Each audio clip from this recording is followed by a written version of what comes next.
afternoon. Welcome to another episode of Game Plan. I'm here with my longtime friend, Coach Arthur Lewis. I'm Rodney Cavness. Arthur, again, retired educator, teacher, coach, head coach, assistant principal, all-around good dude, professional presenter, big-time speaker. We're talking politics, we're talking culture, we're talking sports, we're talking high school, we're talking school issues, social issues. We got a whole wide variety of what we talk to. If you're offended, get some counseling. That's what I think. Hell, everybody's got a damn therapist and on damn pills. Yeah. So, I mean, if they're offended, everything we say you're not going to agree with. We try to offer a common sense solution based on our experiences, and we're going to talk about some touchy subjects, and we're going to hurt some people's feelings, and that's just how things are. Good afternoon again. I'm Arthur Lewis, Coach Lewis. Rodney said something that resonates with me. I said it in the first episode. It's nothing like common sense. Common sense can fix a lot of things that we're having problems with, but sometimes some people in power and positions don't want to exercise that right to use just common sense, because everybody's worried about what he's going to think, what she's going to think, other than what's the best solution for the problem that you have. And I think people want the same solution. There may be a little different path on how to get there. And when you're wrong about things, Arthur, and you will be wrong about some things, it's because you're a Democrat. That's right. And you are my light-skinned Republican brother.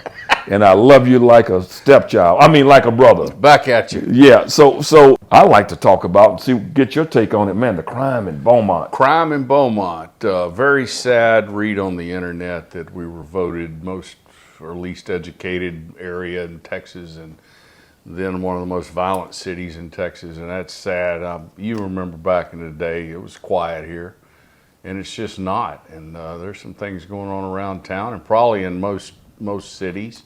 Beaumont's not unlike major cities, but since this is home for us, I want to talk about Beaumont. The first thing that you need to look at, Rodney, is what's the root cause of a problem. The root cause of a problem. And the root cause of a problem here in Beaumont is the children. And I have a damn PhD in working with children. You do You know, that. I got a master's degree in education, but working with children, I have a PhD. I understand young people, and I understand their right, their wrong, their reasoning, because I, at one time, was one of those kids.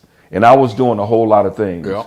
And the root problem for me, not unlike in many of the kids, is that the parental support, the family values are not where it used to be. Yeah. And that is what the cause and the problem with a lot of mothers and deadbeat dads not raising their damn kids. Right, and I think, I don't know the exact statistics, but you look at different racial groups, there's a very high percentage of single parent families.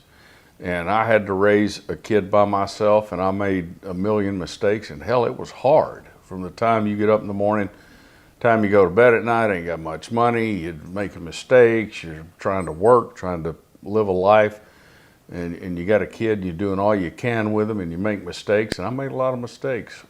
Parents make mistakes. We're going to make mistakes. But I see some areas where, I mean, you know, being in this business, when you get mom up, you can tell real quick how that's going to go. Well, yeah, when you get mom up, but the root cause of the problem is, where's dad? Yeah, where's dad? See, the dad is essential. Essential. He is an essential component of the family. Yeah, and we are not leaving out how wonderfully beautiful and perfect moms are. My God, they're saints in my book. You know, a lot of mothers, they do an excellent job. Yeah. But there's only so far a mother can take a child. That's right. There's only so far a daddy can raise a child, a girl. Right. I mean, I can't do that. A mother can't do that with a child. They need some help from men to step up and take their rightful position. And a lot of them not doing that. And as a result, I see kids on a daily basis.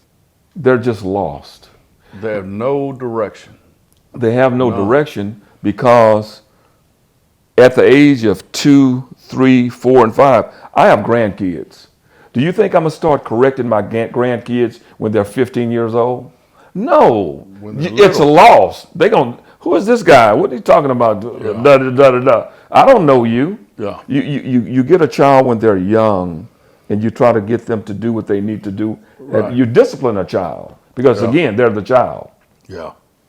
And a lot of those kids that are bad, they're not bad kids. They're really not. They just got kind of caught up in something they can't get out of, and you got to help them out of it. You know, I talked to one kid the other day, and he told me this. I said, man, why did you do this armed robbery? You know what he told me, Coach? He said, Coach Lou, man, I'm really not like that.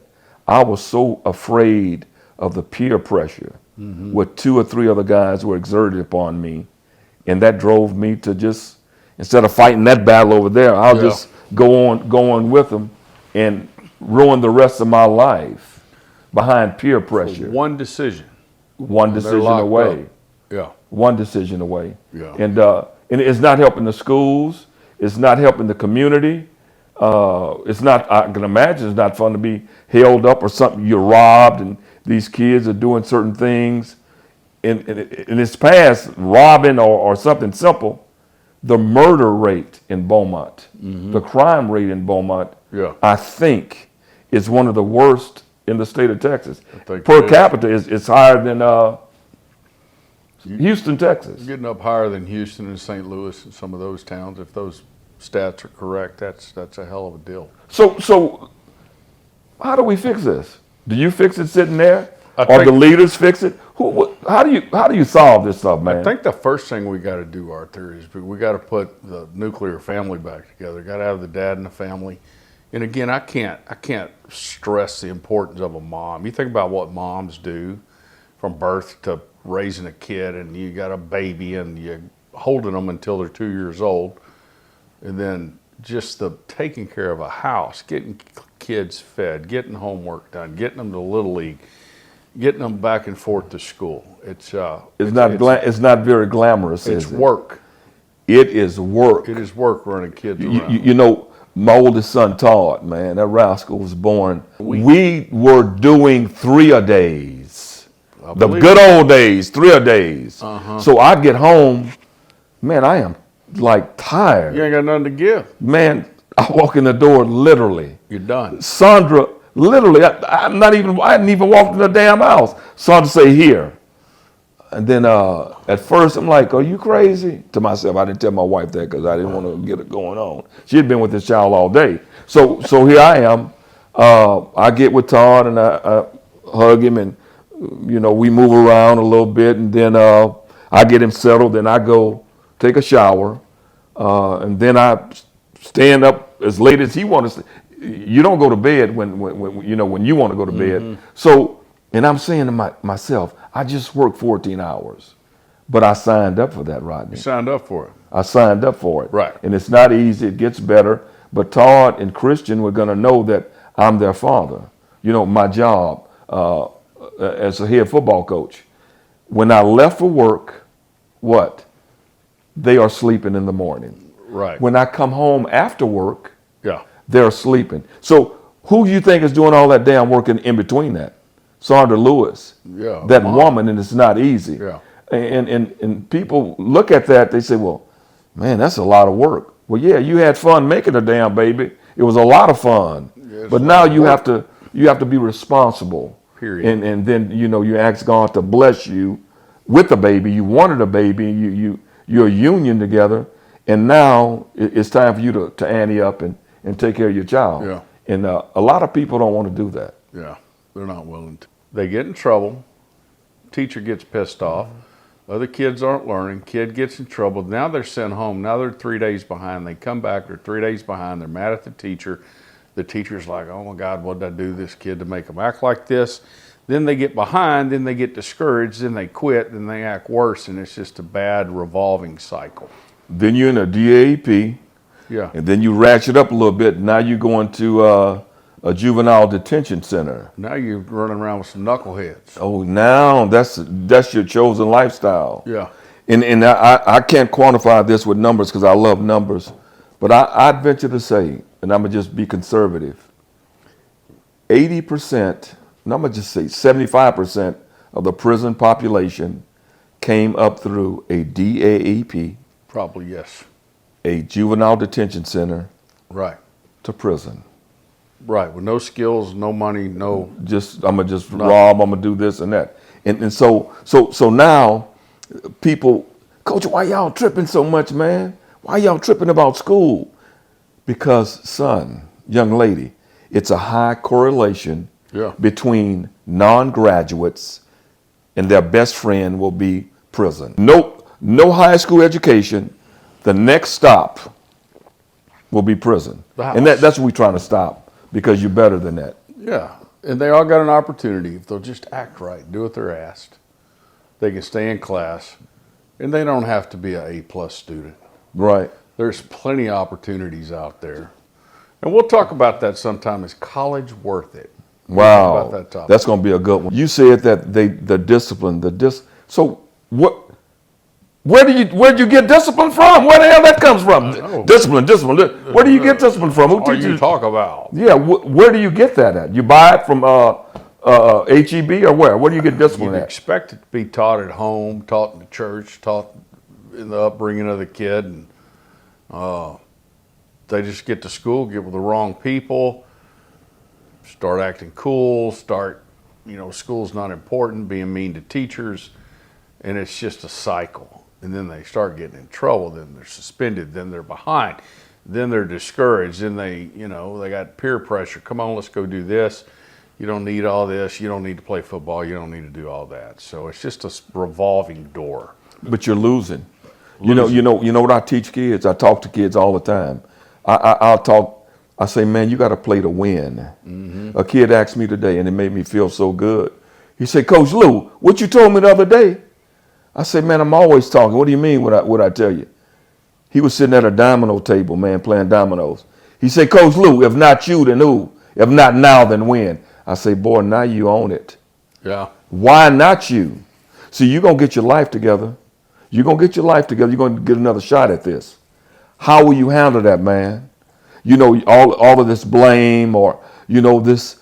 And I'm not diminishing it, Rodney, because a lot of them, they come from some tough situations. Made some home visits is like, God dang, they're growing up in this? Yes. Well, hell yeah. How do you grow up? I was in Lake Charles. Back in February. They asked me to speak to all the guys, 9 through 12. So I got the principal. He read my bio. Just did a couple of spots. One or two things I did well. Okay, I did that. Okay. And so now I got the mic. And I introduced myself and I said, I'm so glad to be here, this and that.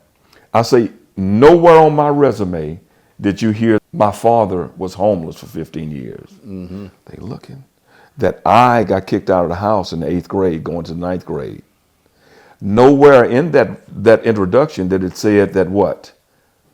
My mother and father divorced. So I had 3 strikes. So my question to you is this. It's very simple. And y'all stay with me. What will you do with the hands that you're dealt? Boy, they got quiet. They got to look. I say, Coach Lou, I ain't trying to put you on blast, but it's a reality. And you got problems. Man, I'm not. Now what? What will you do with the hands that you're dealt, man? Because I couldn't walk around all day. Well, my daddy was homeless for 14 years, 12 years. He lived in his car and blah, blah, blah. Now what? Yeah. So we have to encourage these kids, find out a way instead of writing them off, because I will put an X by you, but I don't. It takes a lot for me to put an X by you. Yeah, you gotta get with them because it's tough. We've hung in there with a lot of kids. A lot of kids. I know you have. I've watched you. And we help some, but some of them are broken. Last district I was in, I go in and you got 5-year-olds sitting in there that have cussed the teacher out and thrown the chairs through the window. And who the blank is this Rodney, man? When I walk in, are you serious? What the hell are you talking about? Wow. Yeah, 5 kindergarten kids, and they're so bad you can't even have school.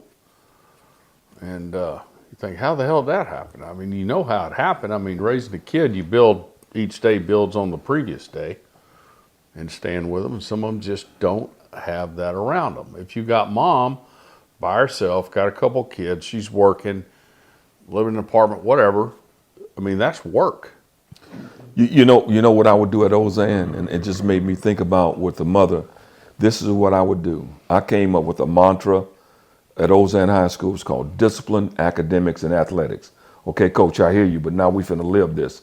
Number one, what we're gonna do as a coaching staff, you will identify your kids. It's simple. The coach, your position kids, you will go into their house. Mm-hmm. I can see them kind of like, do you want me to say this again? You will go into every house, introduce yourself. I'm going to give you a pamphlet, the Ozen Way. Yeah. This is the way we do this. My philosophy, the schedule, this and that, things to encourage. And you will sit down with that mother and assure that mother that you, Rodney Cavness, you're coaching linebackers, that you can call me 24/7, 365. And I will bust his ass if he ain't. Absolutely. And you're not going to only bust his ass, you're going to hug him. You're going to be with him. Break him down and build him up. And you're going to build him up, and you're going to let him know that you're there. And every coach on my staff knew this. Mm-hmm. And we were very successful with that. I only had one parent that complained about me handling, AKA me whipping their son's ass. He came up there, only one in 5 years, and I was breaking boards on their asses. Yeah. But it's just a show of love, because guess what? What does a 14-year-old know about anything? Nothing. Nothing. A damn thing, unless you're teaching them and you're showing them and they believing in you that you're going to be there for them, and they'll listen to that, because I'm more concerned about their lives after football than I am even with the season. And we've seen a lot of kids that are high-functioning, good kids, and most of them are. And they make a couple bad decisions, and they get in some shit they can't get out of. And now they're out of school. And now mom's working, and they're hanging out with their dumbass friends down at the corner store. Absolutely. Looking for something to get into. Man, we had a case, man, at Ozen. I had some kids, man, making counterfeit money. I was there. Man, that was like, I don't even believe this shit. These are top 10% kids. These are the good, that we had there at the Pegasus program. Signed D1 Power 5 scholarship. I'm like, what? Yeah, I mean, so they'll do that, and we made it through that. I said, well, I know I'm about to get fired. I know I'm about to get fired now, because they are making counterfeit money, and they got busted, and they were selling it 50 cents on the dollar, and it got crazy. Yeah. And we made it through that. And now, see, these were the very good kids. Yeah, these were the good kids. These kids are, when they're a junior, they know they're getting signed D1. Their grades are good. They got mom and dad at home supporting them, got good families, the whole thing. And they're creating counterfeit 50s. 20s, 100s. And that was embarrassing. But again, God bless me. In the whole school, it kind of worked itself out. It got dealt with, but it never hit the media. Yeah. Man, and when I'm glad. Get it. Here we go. Oh my God. It don't matter what the truth is when they get it. Look, you're a superintendent. You got a head coach that he may be looking for another damn job. Yeah. Because we can't take this kind of heat. Mm-hmm. Rascal. You look at crime around here. I mean, it just, I don't know. Does it make you stay away from places? Does it make you carry all the time? Does it make you not want to go out? I don't know. It makes me carry all the time. I just kind of stick to myself. And it makes me nice to folks, you know? Have my wife and my daughter-in-laws. I make them be aware of their surroundings. And I tell other young ladies to, a certain time to be out. And you know what? It's sad to where we got to be in that state, that alarm state. Yeah. And I'm asking the city of Beaumont. I'm asking the police chief. I'm asking the city council members to find creative ways, not to just tell me, well, we know. That's not getting it.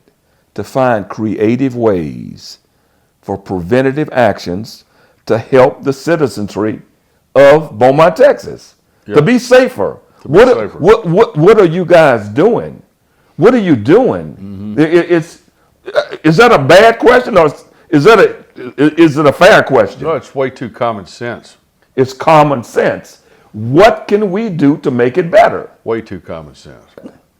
But the deal is with these kids is, and I'm gonna say something that maybe sound controversial, but I'm gonna say it anyway. Shit. Your kids, some of these kids, they need mental help. They not rap tight. They begging for it. Mm-hmm. And so we have counselors at schools. We gotta have counselors where you're gonna take first period math over here, you're gonna schedule in and all of that. We need mental health professionals at schools to diagnose and get these kids some help, man. I promise you. See, and this is interesting. It just came to me. Check this out. BISD and the city of Beaumont need to be hand in hand with these situations that we're talking about. Yeah. Because one doesn't help the other, Rodney. Right. Because when people look at coming to Beaumont, bringing new businesses, they first going to look at the schools. Where are we going to send our kid? I'm not sending them there because of this or that. Yeah. I'm not sending them there because of the crime rate. Mm-hmm. So BISD and the city of Beaumont need to partner more. Mm-hmm. And I think they started some things. Not run one another's organization, but partner more. That's a great partner more. If we're on the common road, the common thread is to make it better for these kids and to make our city safer. I think that they need to get together. And this need to be just like when we need better drainage. I get it, man. I know we need better drainage in Beaumont. Infrastructure, we need this, we need that, but we really need this. We need it. So do we fix it in the beginning, or do we come back with in place of the father programs? You know what Something to consider. You know what I'm saying? Something to consider. Get it right. But let's do this. Let's do this. The powers that be. Let's go sit at the table and talk. Let's go sit at the table, talk about it. And you know, I was at a meeting. And I'm very outspoken. I said, look, man, y'all don't call me. I'm not coming to another meeting. I'm not coming to one more damn meeting. Y'all talk, excuse me, I'm in a church. I'm not coming to another meeting to talk about the problems that we have with these young kids. The next meeting I'm coming to, we got to get some solutions. Yeah. We got to start somewhere. Everybody wants to sit around in a meeting and collaborate and pat each other on the hand. And, well, we need to make a decision. Well, get a committee together, a committee of people that don't have any damn knowledge of what you're talking about are going to dictate to somebody what decision to make on some policy or something. They don't have a damn clue. They don't have a clue. They don't have any. Listen, to fix these problems, we have to sit at the table and talk about them. We already know what the problems are. And now this is that big word. Here we go with this big word. Fund it. We need to fund this. We got to fund this. Fund. Oh, coach, what you mean? You know, fund. People don't work for free. And it's to help your kids, your community. Yeah. Just like anything else. And I think if enough is said about that, and if people's hearts in the right position, they will sit down and say, you know what? It's broken. It's broken. It's broken. We got to talk about it to get it fixed and put some money into it and come up with some very creative people, smart people, to try to attack the problem so that these kids can have a better shot at life. Because again, I was one of those kids. Yeah. I was boom or boom, boom or boom. Yeah. And a lot of kids in that. And they stay over there, and they don't never get that opportunity to see this other side. Yeah, that's where my heart goes to. Kids get put in a situation. There's so many variables that mom can't fix it, mom and dad can't fix it. Nobody can fix it. When I'm thinking about the kids, the bad kids, and there's systemic racism that exists in America that sometimes are putting too many of our brown friends and black kids in positions. And then you might say, well, they did the crime. I get that. But they need help. They need help because I do know this. In the court system, there are diversionary programs that some people may enter in that door to where other people, you are going through that door, and when you sit down, you're going to be looking at a judge. to where some people don't have that opportunity. Second chances. Second chances. Yeah. Yeah. Sometimes some people don't ever get a second chance because, well, they look at the mitigating circumstances for this kid. Well, he had a rough life. His mother was not around. And his mother was on drugs, and we understand him. The same kid with a mother not around and on drugs, his ass going through that door and look at that judge to where this other kid is going to get some, he's going to get some help, needed help. I think we got to fix it on the front end. I mean, what's the success rate of programs? So do you agree or disagree that exists? Systemic racism? Diversionary programs, that's racist to let one group of persons go through that door. And the other group of people, for the most part, they go through that door. Yeah, I think people need a second chance. Okay. I think kids are immature and they make bad decisions. And are there some crimes that are unforgivable or whatever? Probably so. Correct. But I just think trying to fix it after it's already broke isn't working. Yeah. It doesn't work. Well, first of all, I think that wrong is wrong and wrong is wrong and wrong is wrong. But sometimes the second chance program is something that's needed. I was a part of it's called deferred adjudicated probation, to where I worked for a judge in Jefferson County, and hell, he gave them probation for doing crazy things. And I could tell you right now, the majority of the people that was on my caseload, and they were black. Yeah. And he gave them deferred adjudicated probation. And a lot of them didn't take advantage of that. So deferred, that means, look, we're not going to lock you up Right fine now. You do good for 6 months and Or don't a be a year. dumbass. Now you're on 8 years. You're on probation. Yeah. You on the brothers say, man, the white folks got you on paper. You on paper. On paper. Yeah, you on paper. But you have to walk a straight line. But now, initially, your range of punishment for armed aggravated robbery was 5 to 99. That was your range of punishment for what you did, sir. But I will give you deferred adjudicated probation. And some of them do well for a while. See, scary as I am, and you give me deferred adjudicated probation, you can give it to me for 100 years. I am not messing up Yeah. because you kept me out of prison. Yeah. But some people don't look at it like that. They get comfortable and then they go back, and So the recidivism is that just... judge is weak at a time. We don't need them being weak. Yeah, absolutely. Yeah. That's the far right. Yeah. Oh, yeah. And there's some truth to that. You know why? Because I just gave a young man or young lady deferred adjudicated probation, and what do? Go back and commit a heinous crime. So then they get locked up. They getting locked up, and I will run 15 other judges after you. You that gave him that, and he went and she did that, you will not be a judge. And that's just a reality. They're not getting reelected. They will not get reelected. If they appear weak. Yes. So how do you balance that? I'm not a judge. I'm just thinking, how do you balance that weakness for a second chance? How do you? They're trying to get reelected.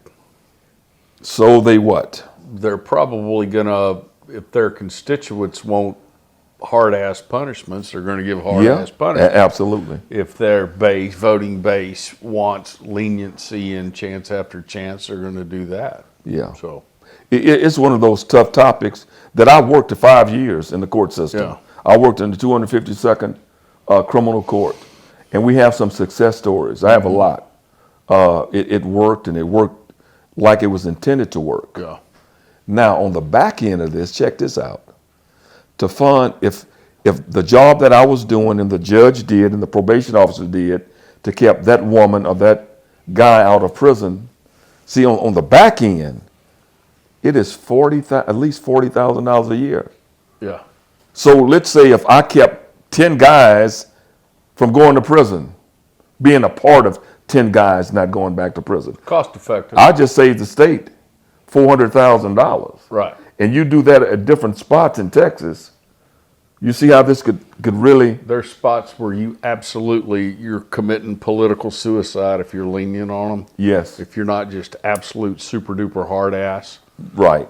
I'd like to think that our judges have enough competencies to make the smart decisions on those, but they're elected. They're elected, but you know, and that's what I asked a friend of mine who was a judge. I said, man, he said, Coach, it's stressful. Because again, I just gave you the scenario. I want to do right by that boy right there. And I pray that he does right. But if he doesn't do right, political suicide. Boom. Who in the hell let him out? Yeah. Oh, Lord. Yeah, that's exactly what it's being a judge, man. I don't know. Case in point, a tough decision to be made on the Carmelo Anthony court. The Carmelo Anthony deal, I mean, you've got two families whose lives are forever changed. Absolutely. The kid that got killed, his parents are, I mean, their life is over for all practical purposes when you lose a kid. And then the family of the kid that did the knife or whatever, I mean, their life is ruined too. I mean, if you think about it. And that kid's probably going to get some jail time reduced, I would think. I don't think he ever did anything else wrong. But he killed somebody. You know, So. and for much as I know about it, Coach, I mean, Dr. Cabinets, is like this.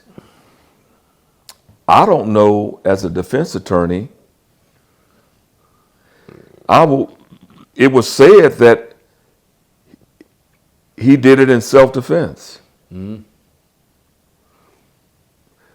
Others will say, well, why do you have a knife at a track meet?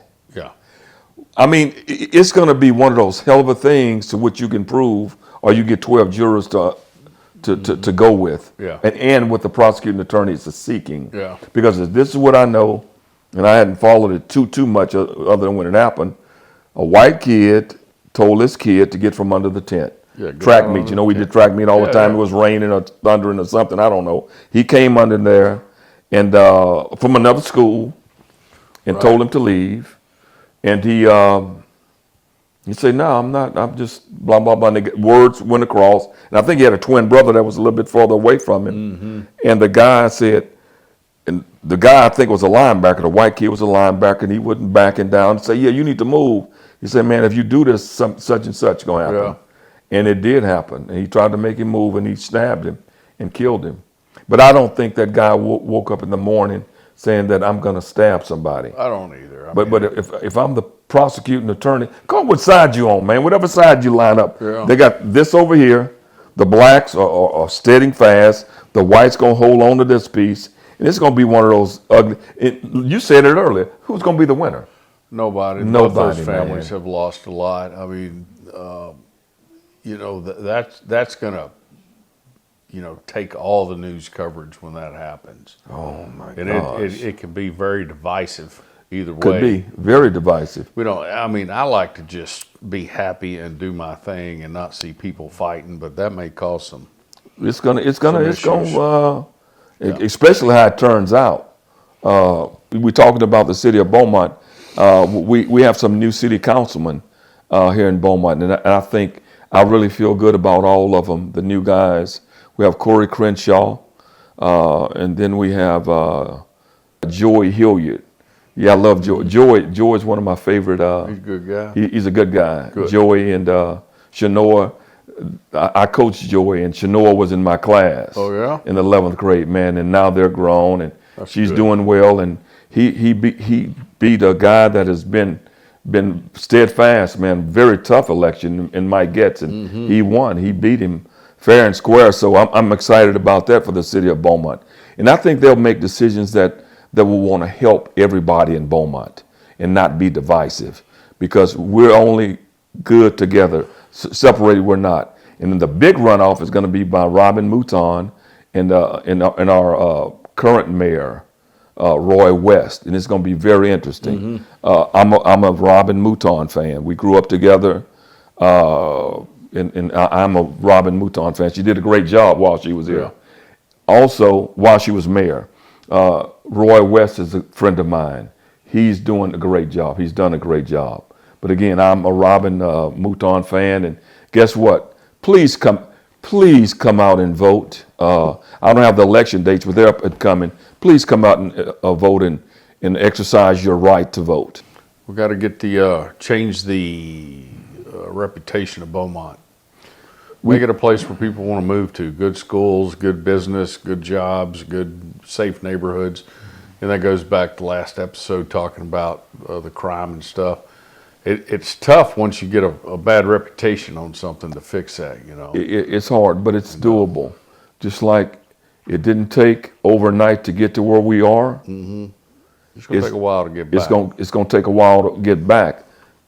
But we're in the game to get back to where it needs to be. And that's where the efforts are. Industry, a lot of resources here, little version of Houston. I mean, there's ways to fix it, but people are going to talk and not argue all the time. Absolutely, and come up with a common plan, and then just like the game plan. You know, my background has always been athletics. You come up with a game plan, and you execute it.